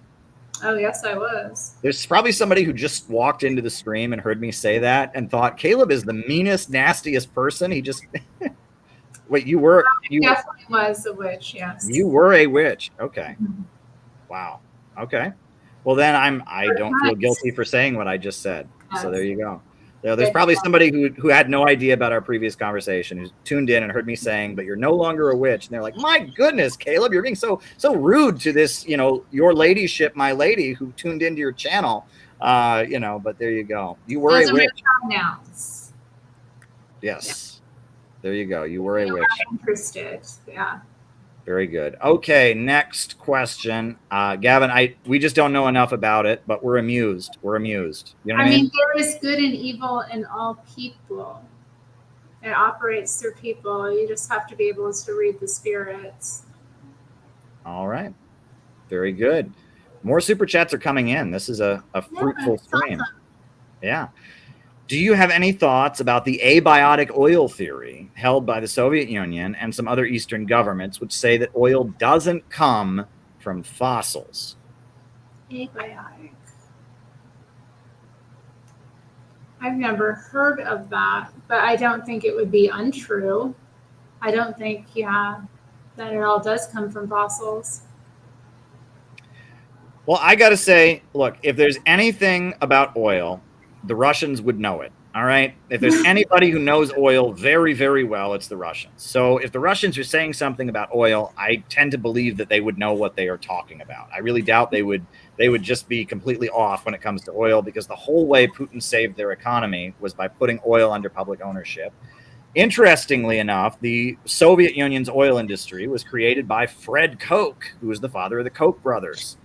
Because he was a chemist in America who had been sued a bunch of times because he invented a way of thermal cracking and turning oil into gasoline. And all the big oil companies sued him because he had the patent, and they didn't want him as a competitor. And so he was kind of sued out of business in America. So he went over to the Soviet Union, and Stalin hired Fred Koch to set up the Soviet oil industry. So the Koch brothers, all their money comes from Stalin, which I think is pretty wild. Koch Industries, all of that comes from Stalin.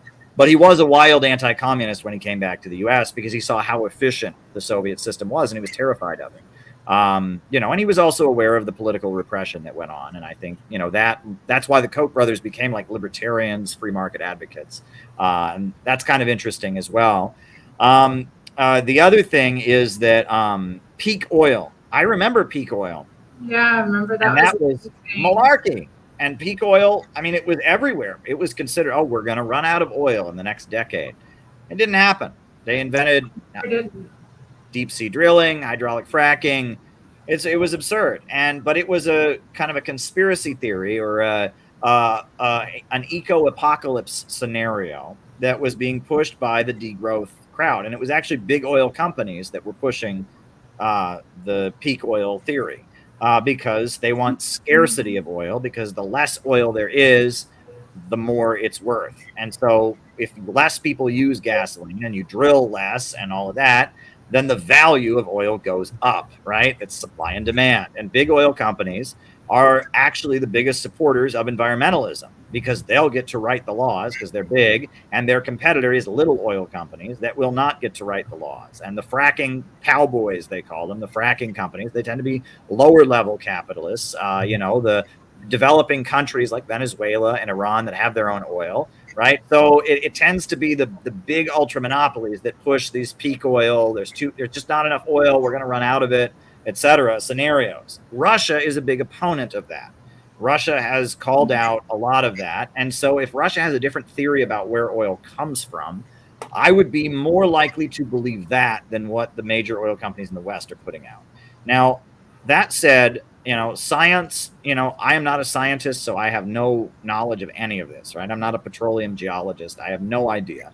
And I try to leave science to the scientists because but my instinct I would more likely to believe what Russia says than what the West says about this kind of thing. So that's my thoughts on that. Do you have anything more on that one, Terry? I don't know anything about it. Yeah, I don't really know much about it either. Interesting. I mean, I'd be interested to learn more. I might be looking up this abiotic oil thing. Yeah, it's interesting. It is. All right. Here's one for you. It's on my channel, but it's for you. What Terry thinks about black magic Ouija. Is that Ouija? Is that the Ouija board? Yeah, Ouija. Okay.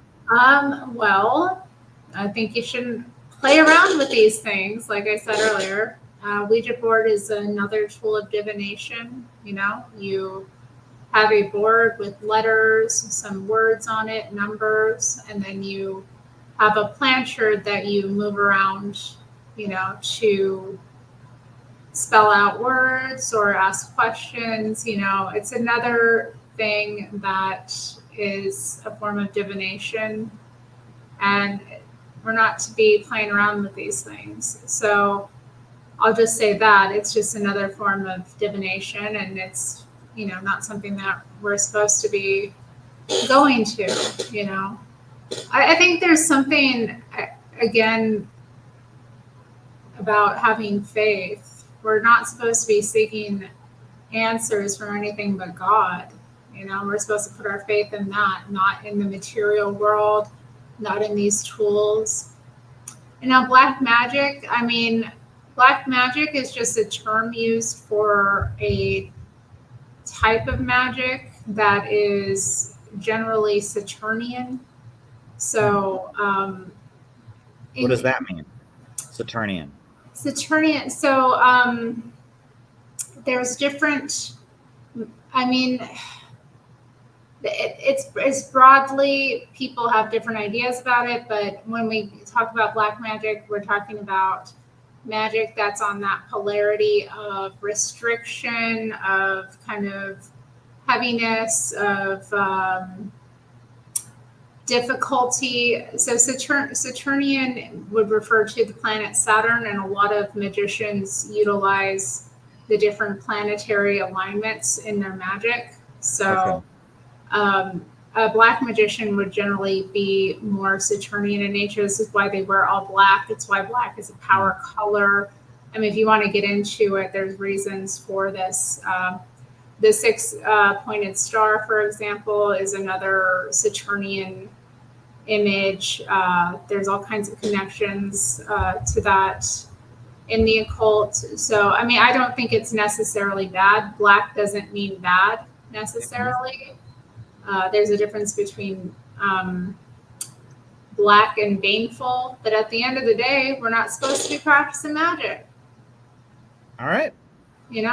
But then Aleister Crowley says that magic is just any act that's in alignment with the will.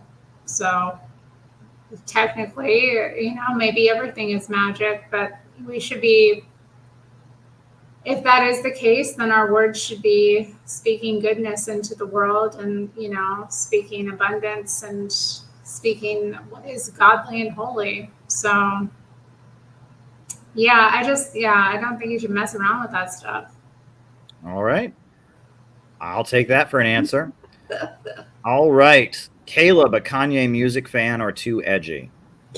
Well, I just don't know it. I haven't listened to it. I am that, when I was a kid, I will just be honest with you all. This is part of why I'm such a nerd. My parents were very strict about what music and television I could watch. And when I first got a radio in my bedroom, it was a clock radio. The rule was that it had to be tuned to NPR. So on the weekends, it would be folk music, and on the weekdays, it would be classical music. And at one point, when I was like 10 or 11, I changed the channel on the radio, and I listened to a rap station just to annoy my parents, and it caused a huge amount of drama in the household. That was quite a bit of drama in the household. So so I just don't know rap music. I will never forget when I took civil rights and the law when I was in college to learn about censorship and free speech. We listened to the entire album of Nasty as They Wanna Be by Two Live Crew, which is pretty nasty. It's pretty gross, but we were learning about obscenity law and how Dr. Henry Louis Gates had defended the album in court because Florida had outlawed it as pornography. And so we listened to Nasty as They Wanna Be, and then we read Henry Louis Gates' testimony about how it was legal. So that's one of my biggest rap experiences. What about you, Terry? What do you think about Kanye? I am a Kanye fan. I love Kanye. Okay. Somebody mentioned his album College Dropout. Definitely a classic. I love him. He's great. Okay. He's brilliant. Yeah. I don't know. I don't want to break into song right now, but he's got a lot of bangers. I love rap music too. So that's great. Okay. Well, I do remember George Bush doesn't care about black people. Yeah, good one too. That was a great moment in television. And if I remember correctly, the guy who did the Austin Powers movies, the Saturday Night Live guy, was standing next to him, right? What's his name? Myers or something like that? Myers, yeah. That was like, a fun moment. Yeah, he was just like, what, and it was just kind of random. He was like on a telethon for Hurricane Katrina, and he was very new. Those were like early years of Kanye West, and he was just like, George Bush doesn't care about black people, and it was like, whoa, he said that on television. Yeah, very. I like that about him, and he's not afraid to say what he thinks, even if it's unpopular. Yeah.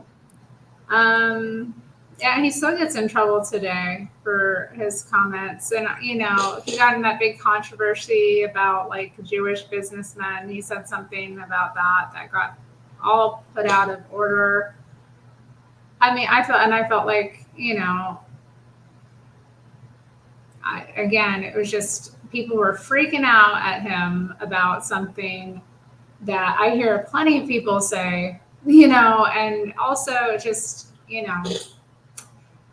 He's a bit silly, but he's got a wisdom to him as well. I don't know. And he's a great artist and very creative and, complicated individual, but I like him. Okay. Very good. All right. And super chats continue to come in. So there we go. All right. So is Saddam Hussein bad? Was the war about oil by the imperialists? What was real and what was not real? Do you want me to answer that first, or do you want to go ahead, Terry? Well, what can I say? He's complicated. Yeah, he was bad in some ways. Yeah, he wasn't a great guy. The invasion of Iraq and, his murder was evil as well. And, even probably more evil than allowing him to continue to run the country, but I don't know. I mean, I don't know that I can really answer that exactly. It was a pretty tough time, growing up and seeing that. I remember when he was killed and they put images of it like on newspapers and stuff, and it was just so horrifying. Anyway, yeah, I can say that, yeah, he was a bad guy, but he was also, it's a complicated situation again.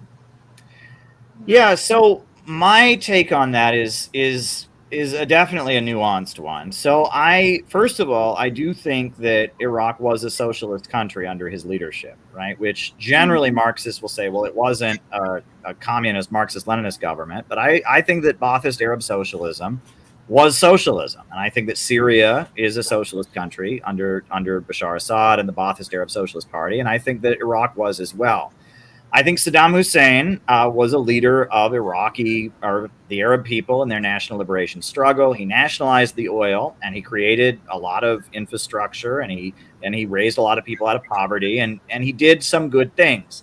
That said, his neighbor was Iran, and Iran also had an anti-imperialist revolution. And Iran's revolution, the Iranians are Persians, and the Iraqis are Arabs. And Iran's revolution was led by Shia Muslims, and it was a religious revolution. Saddam Hussein was a secular leader. He was himself a Sunni, but he advocated a secular government, and he was aligned with a secular government aligned with the Soviet Union, Baathism. Iran is a Persian country, and they had a religious revolution based on Shia Islam. And it's very clear that the USA manipulated both forces against each other. And the Iraq-Iran war, it started out with the USA basically egging on and giving permission to Iraq to invade Iran and kill thousands of innocent people, which Saddam Hussein did. And the reason Saddam Hussein did it was because Iraq is a majority Shia country, and he feared that the Shia clerics in Iraq would try to inspire their people to have some kind of Islamic Shia revolution against him. And he feared that would be bad for him, especially because he was a Sunni, and because he was for a secular government. And so, it was very clear that the strategy of the United States during the Carter years was to manipulate anti-imperialists against each other, right? Rather than have it be at the beginning of the Cold War, it was just capitalism versus communism. They realized that if they have a light switch effect like that, that leads to a situation where in Vietnam, pretty soon the communists can win as people are unhappy with what they have. So instead, it became, let's find various anti-imperialists and let's boost some of them and let's persecute others and let's make it a complete clusterfuck so that the USA can kind of win by default. And so at the beginning of the Iraq-Iran war, the USA was clearly on the side of Iraq against Iran. But about halfway through, the USA flipped and started supporting Iran against Iraq. And the war went on for 10 years, and at least 1 million people died. And the U.S. government and the Israeli government were proven to be on both sides of it throughout the conflict. And it was devastating. I worked for Ramsey Clark, and Ramsey Clark, who I worked for, was Saddam Hussein's lawyer when he was on trial. And he quit. He resigned in protest because he said, this is not a real trial. He said, this is not a real trial. This is just a show trial. And Ramsey Clark said many times in Iraq, and you can watch the interviews he gave, that if this trial of Saddam Hussein is not at least perceived as a fair trial, there will not be peace in Iraq because, there were certain tribal areas that benefited from Saddam Hussein, certain tribal areas that, were persecuted at his hands, and that the trial of Saddam Hussein, if you wanted a stable Iraq, needed to be conducted in a way that it was at least viewed as a fair trial. But we now know that was not the intent of the United States. The USA wanted to inspire ethnic and tribal divisions in Iraq. And the way Saddam Hussein was killed is they had people from a rival ethnic group, a rival tribe, yelling at him as they executed him. It was almost like a lynching. It wasn't like a formal execution. It was just a crowd of people who didn't like him, taking him upstairs and hanging him, and that was done to incite religious and ethnic division in Iraq. It was just done to incite the Sunnis against the Shias, to incite different ethnic groups against each other. So, the whole thing was, I think Saddam Hussein did many bad things as a leader of Iraq, no question about it. He killed a lot of Iranians. He killed a lot of Kurdish people. He killed a lot of Shia Muslims who revolted against him in the 1990s. He was a very authoritarian leader, that said, this is a developing country that was under attack. He came to the aid of the Palestinians and was very pro-Palestine, and that is certainly recognizable. And his invasion of Kuwait was done with the permission of the American government. The USA basically wanted to make an example out of him. The Gulf War was a complete fraud. Basically, he went to the United States and said, hey, can I invade Kuwait? And the U.S. government said, yes, go ahead, gave him permission to invade Kuwait, and then made a hysterical media campaign about his invasion of Kuwait, They had the woman who claimed that they were throwing babies out of incubators, and that turned out to be completely fake. There were no babies being thrown out of incubators, and the woman had never been there, and that was all staged for the media. The Naria testimony, that is what they based the Iraq War on, and the first Gulf War. The Gulf War was based on this false testimony that was shown on TV, the Naria testimony. And what basically happened is Iraq invaded Kuwait with U.S. permission, and then the USA started demonizing them for invading Kuwait, and then they retreated, and they got onto the highways of Iraq, and all these, Iraqis are on the highways trying to retreat back to Iraq because they thought they invaded Iraq with U.S. permission, and then the USA is sending the military in to drive them out, and the USA cowardly murdered them all in the air, right? You don't kill people while they're retreating, but they called it the highway of death. And the Iraq War basically ended with the U.S. military just bombing and murdering all the Iraqis as they were fleeing.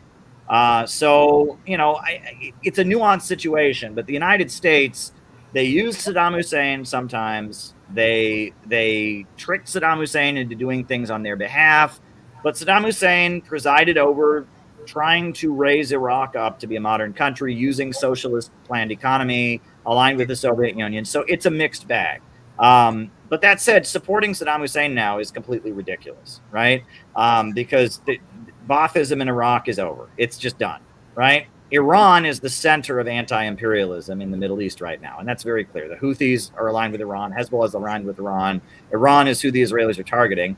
And Saddam Hussein killed so many Iranians that if you go around talking about how great Saddam Hussein is, you're basically on the side of Israel at this point because Iran is the main target. So Baathism and all of that, it was one part of the history of anti-imperialism in the Middle East. Also in the 1990s, I'll just mention this because I was close to Ramsey Clark to some degree. I mean, I went over to his house and, I met with Ramsey Clark. I worked for the IAC. That's how for his nonprofit, the International Action Center, that's how my career in media got going.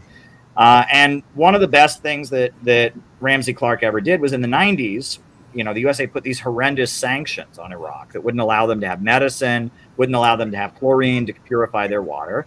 And so what Ramsey Clark did was that he went to the airport with a bunch of medicine and with a bunch of chlorine, with a bunch of stuff. And he had a press conference and he said, I'm going to Iraq with all this medicine. And I want you to prosecute me. Please charge me with the crime of feeding Iraqis so that I can make a show for the whole world of this. And he loaded up his plane and he went to Iraq and he delivered the medicine. And they froze his bank accounts. And they never charged him because they knew it would create publicity. It would create publicity for what was going on. And the sanctions on Iraq that were imposed on Iraq in the 90s were genocidal. They killed at least 1.2 million people. At least 500,000 under the age of 12 died. And what the USA did in the 1990s to Iraq was a crime against humanity. This was back before Russia was back in business, back before... when the USA, after the fall of the Soviet Union in the 90s, the USA had the ability to just cancel countries. And Cuba and North Korea and Iraq, all of them were subjected to this all-out economic warfare where, people were starving, people died because the USA just cut them off from the world economy. And what was done to Iraq was a crime against humanity. That doesn't mean that Saddam Hussein was all good. It's a nuanced conversation. But anyway, that's my thoughts on that. It definitely is. Yeah, it's not something you could say one way or the other, good or bad. It's beyond that. Indeed. I will say that Iraq, before Saddam Hussein's overthrow, Iraq did very much sound like an old school communist government. And people don't realize that. You wouldn't realize that now. But, Saddam Hussein very much, even though he was not a communist, he was a Baathist. His government saw itself as aligned with Cuba, out of the Soviet tradition, and they spoke in terms of revolutionary socialism, anti-imperialism, etc. And that regardless of the bad things they did espouse like a standard leftist Cold War ideology until the end. And if you did not know that, you would not realize that. And that before he died, before the U.S. invasion, just a couple years before, Saddam Hussein wrote a romance novel called Zabiba and the King, which I own a copy of, which is very interesting. And it's basically the king of ancient Iraq is visited by this woman who's a widow, and they have conversations about statecraft and running the government. And the conversations are very clearly Saddam Hussein kind of telling his people kind of, the wisdom. And one of the big points is that the king's sons are not fit to rule the country after the king dies. And many people said that was Saddam Hussein basically saying, don't put Uday and Qusay in charge when I'm dead. Like, please don't. My sons, they're spoiled brats. They're incompetent. They're, and yes, I am the founder of the country. And yes, they're a big deal because I'm their dad. But please, when I die, just do not put my sons in power, which I think is kind of hilarious. And he couldn't just come out and say that. But, he was basically saying, and because that happens, right? I mean, in Iraq, in Syria, Bashar Assad is in power because he was the son of the founder, Hafez Assad. And that happens in countries where you have an anti-colonial revolution, where there's kind of a cult of personality around the leader. It tends to be their son who becomes the leader. And Saddam Hussein blatantly told the people through his romance novels, Zabibba and the King, do not put Uday and Qusay in charge. They are incompetent. And I think that's kind of amusing and it's kind of hilarious on some level, but it's also like interesting, and that the message was delivered in a novel, not like an official proclamation. And that sometimes that happens in socialist and anti-imperialist countries. So that's a whole nother conversation. But anyway, go read Zabibba and the King. It's actually fascinating. And I don't fully understand it because I'm not Iraqi, but I don't get the context of it. But it's a very patriotic novel. It talks about the beauty of Iraqi culture, etc. And it's a romance novel, and it gets a little like, are PG-13 a little bit at some points. There's a long rant about how women's mouths are very, very sexy, and how women's mouths are like, very sexually attractive, which I thought was kind of an odd thing, but it talked about how like traditional Muslim women would cover their mouths because the mouth could be considered a sexual body part and all of that. I remember reading that in there, and I was like, that's interesting, but and he talks about how beautiful Iraqi women are and things like that. It's interesting to see Saddam Hussein. Saddam Hussein's romance novel, I would recommend it. It's certainly not something that a typical American would read. It's an insight into how kind of an authoritarian anti-imperialist government operates. It's an insight into Arab culture. It's a lot of things. So go read Zabibba and the King. Should we read it? If you're one of my subscribers, let me know if you want me to read that. There you go. It's on Amazon, Zabibba and the King. You can get the English translation. So there you go. Wow. All right. Very good. Next, Gavin is referring to Professor John Mack, who did extensive research on extraterrestrials, interdimensional beings, which could be described as demonic. That's very important. So these are space aliens. These are extraterrestrials that Gavin is describing. Does that bring you any more clarity on demons being interdimensional? Would mean that they're, not necessarily from outer space. Okay. Just in my view, all interdimensional beings that people have interactions with are of the spirit realm. Or of some kind like that. So if they're anti-communist, I don't know what to say about that exactly. Sounds like they're libertarians. They're anti-Christian and anti-communist. They're Ayn Rand aliens, right? They're Ayn Rand demons, right? Well, because there's like the godless that, communists are often, decried as godless, but the right has, their own godlessness. And so probably just trying to appeal to whatever godlessness is going to, work with the individual that they're sitting in front of. If they were interacting with somebody in a communist country or has that kind of background, they'd probably lean into a different thing. The reality is demons are just going to use whatever they can to manipulate you. Yeah, I've heard Satan referred to as the tempter, right? Or right, the tempter, or the what do they call him? The opposition or something like that. It's just a game to adversary. The adversary, yes. Yeah. And everybody interacts with these beings all the time. They just don't know it. To have one manifest in front of you is one thing, or to conjure one up through some sort of divination. They're talking to you every day in your mind.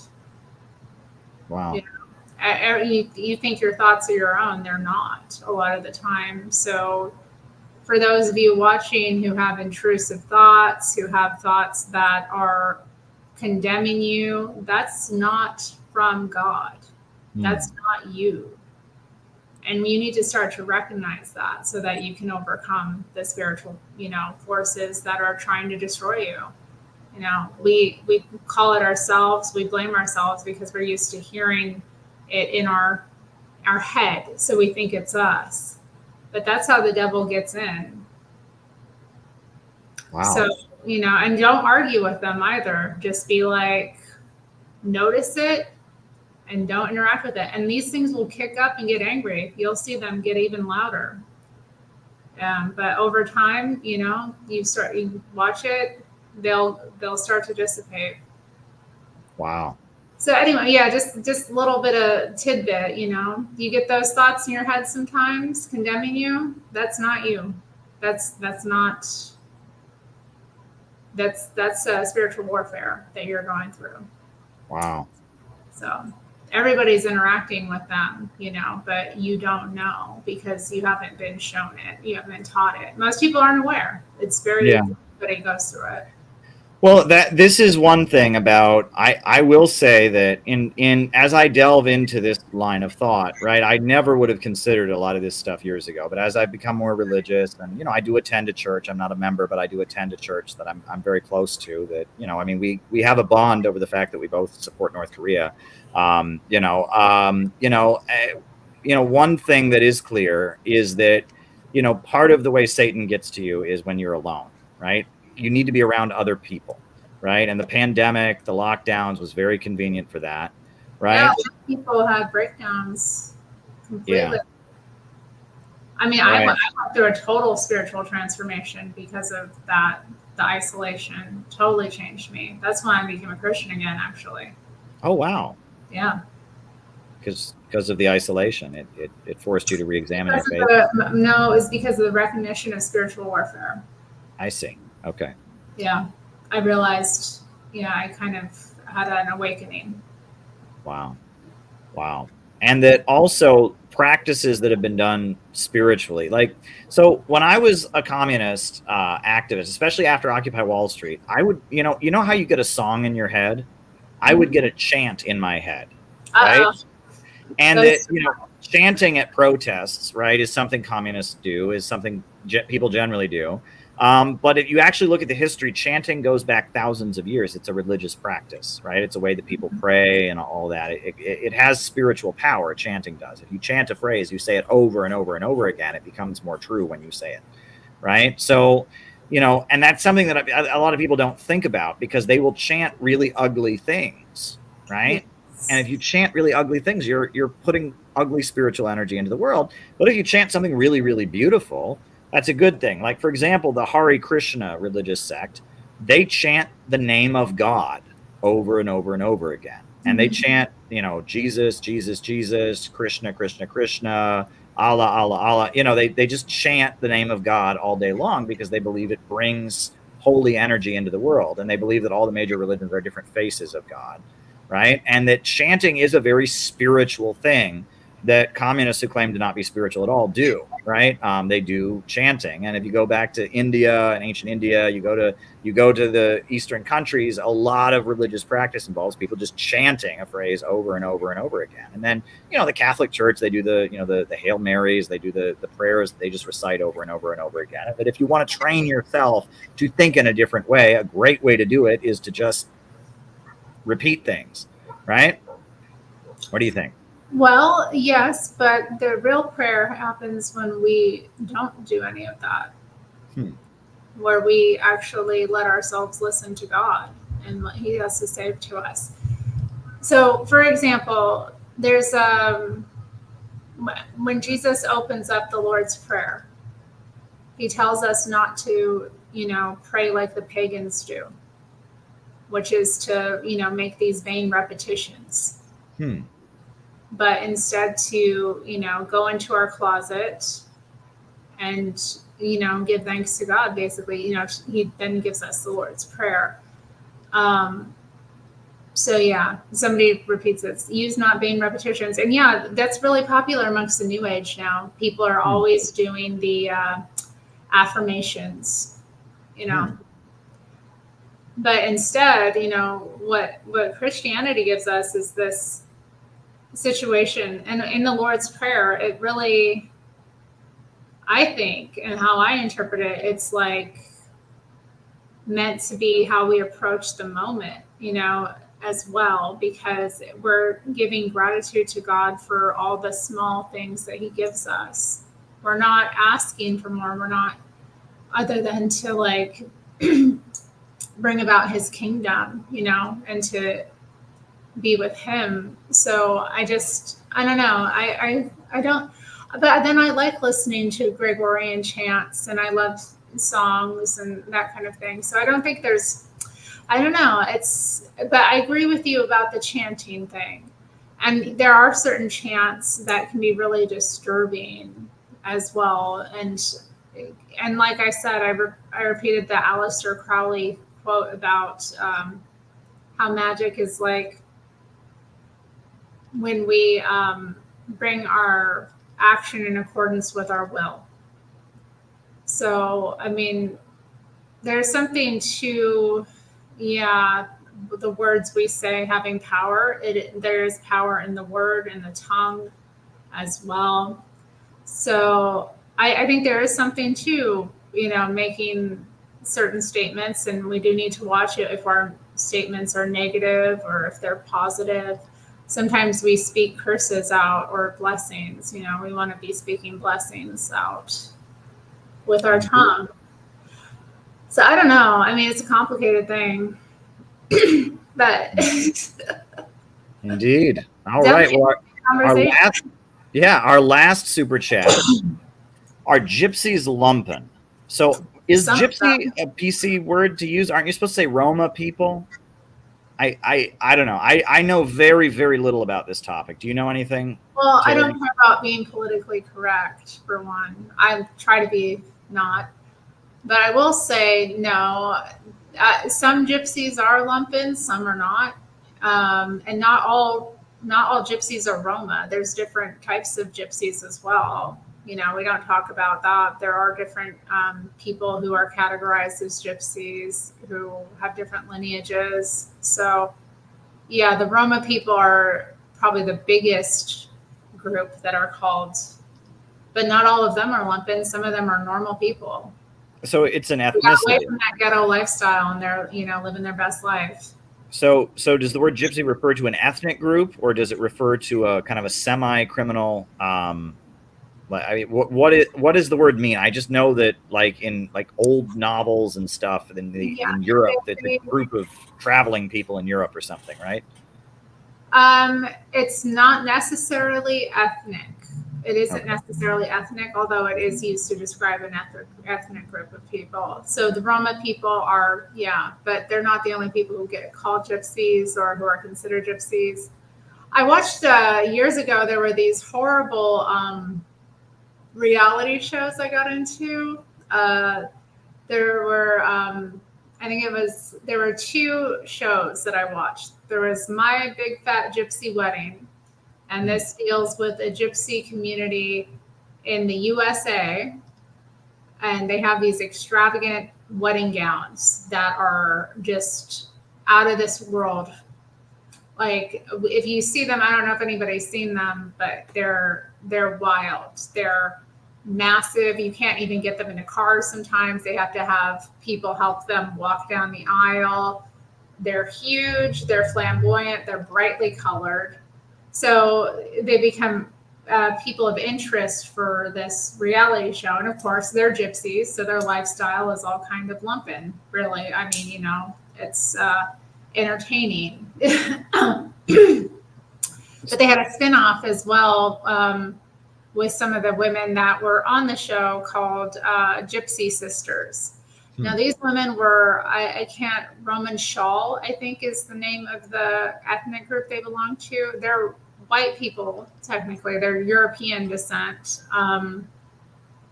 but they're technically gypsies. I mean, they very similar lifestyles, some very similar kind of history of persecution, distrust, and most of them are lumpin', but not all. So they all. engage in criminal activities, or? not just criminal activities, or they can be like, I mean, yeah, to a certain degree, or they can just kind of live off of the fat of the land. You know, a lot of them, you know, don't work. They collect whatever government handouts they can, you know, generational poverty. And yes, some criminal activity, some shady activity, generally poor reputations, just because they often get into, you know, fights, or they're up to stuff. We'll say that. So yeah, they're up to stuff. But then then there's the traveling people as well. So people who live in caravans in different parts of Europe as well get called gypsies, and they're not necessarily, you know, it's I think calling them lumpen altogether, some of them are, probably a lot of them are, but not all. So. All right. Probably shouldn't judge. Yeah. Don't prejudge people. Wow. All right. Well, you know way more about the topic than I do. I know nothing about that. So that was very educational. Now, I may know a little bit more about. There you go. Now I'm going to have to go research that. So that's when you know you've had a good conversation, when there's like 3 things to go research afterwards. So, well, Terri, every time you come on this channel, it is amazing. And you never cease to amaze me. So thank you for coming on. Thank you for doing your thing. Everyone go subscribe to Terri's channel. She does great stuff. Terri Strange. Go subscribe.